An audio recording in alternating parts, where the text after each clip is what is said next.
Режим Рахмона убил еще 2 неформальных лидеров Памира. Мирзиёев распорядился массово устанавливать оборудование альтернативной энергии. Задержан брат Алима Ширзамонова, его обвиняют в соучастии в бунте.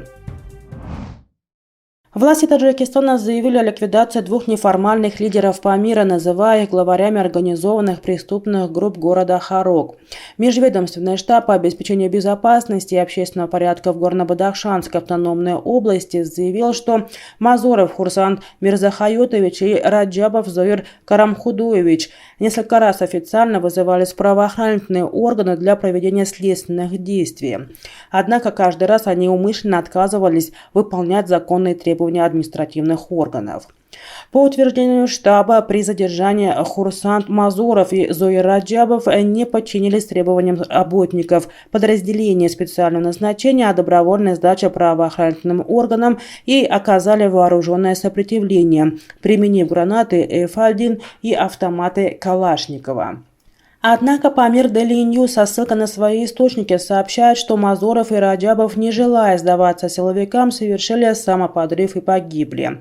Источники издания также сообщили, что после их гибели военные в масках что-то в ящиках стали заносить в дом Хурсанда. Появились люди с камерой.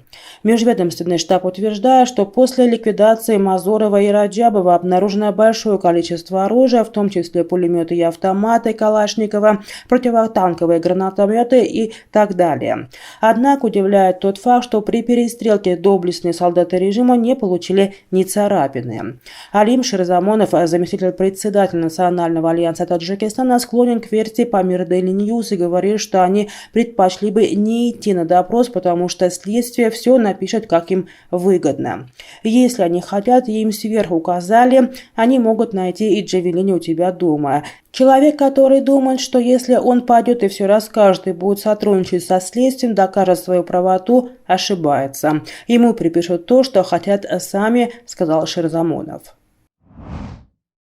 Каждый глава администрации, министр, руководители всех уровней в Узбекистане должны подать личный пример и установить в своих домах и на работе оборудование альтернативной энергии. Об этом заявил президент страны Шавкат Мирзиёев на совещании 10 июня.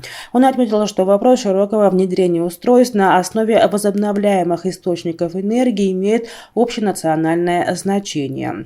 Мы должны начать прежде всего с себя, подчеркнул Мирзиёев. Он привел пару примеров в пользу применения ВИА-установок. Так, школа-интернат номер 3 Хаджилийского района Каракалпакстана оснащена солнечными батареями мощностью 12 киловатт и водонагревательным котлом на 1 тонну. В результате учреждение экономит 30 миллионов сумов, это примерно $2700 в год, на электроэнергии и природном газе. Президент распорядился распространять этот опыт и поэтапно установить оборудование на основе альтернативной энергии в дошкольных учреждениях, школах, медицинских и других социальных объектах. Нужно четко понимать одну вещь. Узбекистан потребляет электроэнергии и газа на $10 миллиардов в год. Если мы научимся экономить 10% от этой суммы, мы сможем потратить этот $1 миллиард на другие нужды, пояснил Мирзиёев.